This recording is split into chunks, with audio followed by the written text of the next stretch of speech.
If you're like, oh my goodness, I'm struggling with that, don't worry. I'm going to get to how you can overcome these. Hey guys, my name is Lisa Hoppy, and my husband Peter and I are foster parents, and I make weekly videos about foster care. Please subscribe if you have not already. In today's video, I'm going to be talking about blocked care and what is blocked care and how can you overcome it. So recently I went to the Family, Foster and Adoptive Mom Conference in Lancaster, Pennsylvania, and one of the speakers there was Melissa Corkum. And she spoke on this topic of blocked care, and she listed out 10 signs of blocked care, and I want to share those signs with you right now. So Melissa wrote this book, Reclaiming Compassion, and I have not read it yet. It is on my list of books to get to. So I was almost gonna wait to film this until after I read that. However, I was like, this information is so good that I want to get it to you right away, and then we can just, keep learning and be learning together. Because the one thing with parenting, and definitely foster parenting, is that you are always learning. Your kids are changing that you're caring for, and especially if you're a foster parent, the kids in your home may also be changing. And so it's like how to meet those needs of those children in your home as they grow up or as new kids come in, and how can you help to reach them. So let me first define what blocked care is, because if this is a new term for you, you're like, what is this talking about?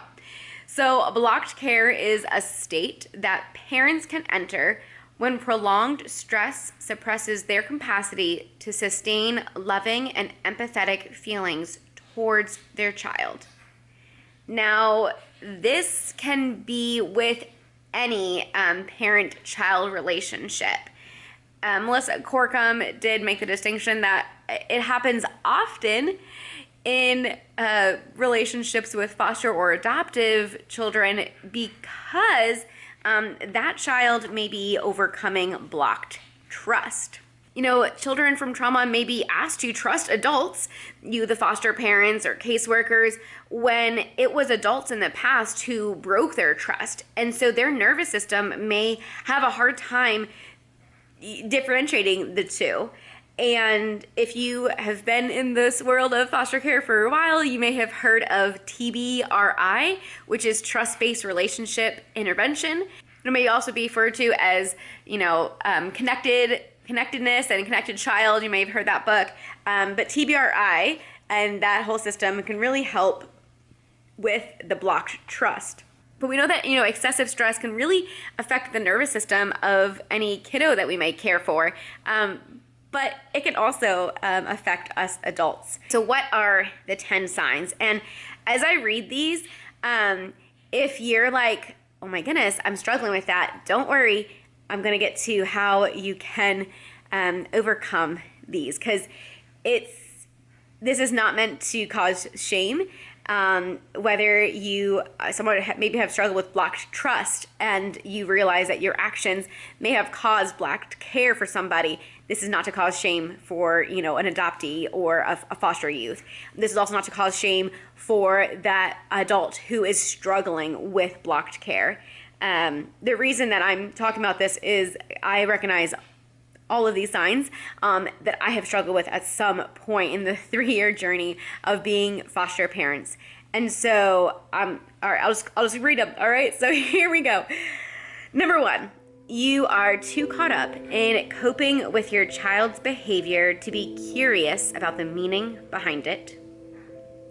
2, you feel defensive and guard yourself from rejection. 3, you're burned out, chronically overwhelmed, and fatigued. 4, feel resentment towards the kids or the situation. 5, feel irritable with other family and friends. 6, isolate yourself. 7, become cynical about helpful ideas. 8, you feel you've lost compassion, which leads to shame. 9, you have a crisis of faith or belief system. And 10, you don't feel real pleasure in parenting. When I heard these, I was struck, and I'm like, yes, I can identify with that. Now, Melissa, please tell me how to overcome this. And so I'm so thankful that she took some time, but like, it wasn't enough for me. I'm like, I need more. So that's why I'm excited to read her book, Reclaim Compassion.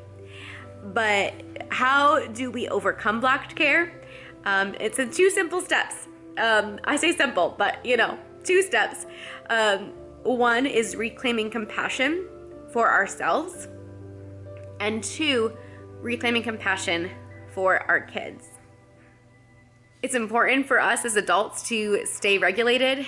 It's important to, you might hear, do self-care, and you're like, yes, but I don't have time for self-care.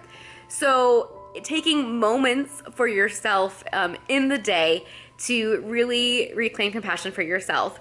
It may be as simple as you going outside and putting your bare feet in the grass and just feeling the grass.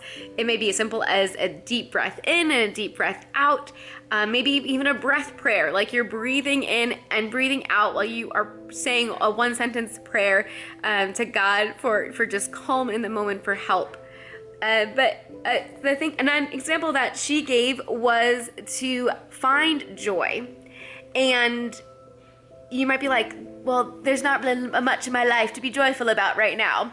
Well, okay, so she said list out 50 points of joy and try to make it a game of getting 7 every day. They're not big things. They can be little things, like a cute filled sticker, or a hot cup of coffee, or sunshine, weather above 30 degrees. Yeah. Just start listing them. Try to get to 50. It might take you a while. But then, and this is going to be great for those of you who are a little competitive, I want you to start ticking off 7 points of joy every day at a minimum. 7 times 7 will get you to almost 50 every week. You don't have to run yourself through your list every week. If coffee is one of your points of joy and you drink 7 cups of coffee in one day, by all means, that would count. Don't get hung up on the rules. The idea is that you're noticing joy. And when we do this with families, one of 2 things happens. Either 1, they realize how much joy they actually have in their life that they just haven't been paying attention to. Or 2, they realize how easy it is to intentionally add small bits of joy back into their day. One parent who did this with us said, taking the time to notice the points of joy that I have gotten in a day really helps to keep me from spiraling into frustration and helplessness about how challenging our family's life may be in a particular season. Then seeking to add additional points of joy reminds me that I still have power over our chaotic life. One other person I was listening to that talked about blocked care was saying that she has alarms on her phone that go off, and it is a reminder to do something to connect with her child in that moment. And she said that sometimes, when she knows that's coming, she will go for a quick walk around the neighborhood or something just to calm herself so she can fully be connected with the child. Now that might not work based on the age of the child. Obviously don't leave them alone. But just to center and keep ourselves regulated. But yeah, I feel like reading those, it can lead a lot of shame. You're like, but I'm the adult. I should be able to do this. But excessive stress, and there is a lot of stress in foster parenting or parenting an adoptee from trauma. All of these things can impact our nervous system, which can get us dysregulated. And so it won't be overnight, but just give yourself grace as you reclaim compassion for yourself. The second thing is reclaiming compassion for our kids. And so the example that she gave is lessons in liking. And she said, find each day what you like about your child or children and text that to a friend or a spouse. Commit to set an alarm every day and text each other something that you like about your most difficult kid. Because here's the thing. When you have hard interactions with a kid every day, your mind starts assuming that that's the way it's going to go. That's that confirmation bias that we've been talking about. But if you start playing the lessons and liking game, then your brain is going to feel like, oh, I need to have something by the time my alarm goes off. And if Susie texts me something before I text her, or if I can get to it before my husband, right? That's a little dopamine.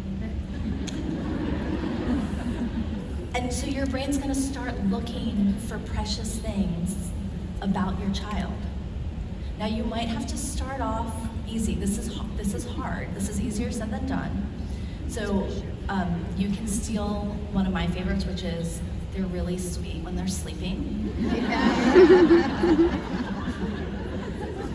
So points of joy, lessons in liking. 2 small things that you can start this weekend to just shifting your mindset. And it seems small, but trust me, friends, these are the little tiny things that help to change the narrative. We cover all the buckets. We call them inside, outside, and in between in the book with like dozens and dozens of ideas that you can do. So currently I have an alarm on my phone that goes off, and when it goes off, I text my husband something that I am enjoying about the kiddos in our home, and he does the same thing. And it's good because like he just pointed out something today that like I hadn't been around when that situation happened, and I was like, oh, that's so amazing that July had done that. And so it's July is our 17-year-old that we have in our care, and July is the social media name I use for her. And she said, redemption is possible. We can shift our mindset, and that, you know, just a reminder that you are a good parent and you are doing a good work. So I hope this was encouraging for you. Please leave below in the comments if you have experienced blocked care yourself, and what you have found to help to get out of that.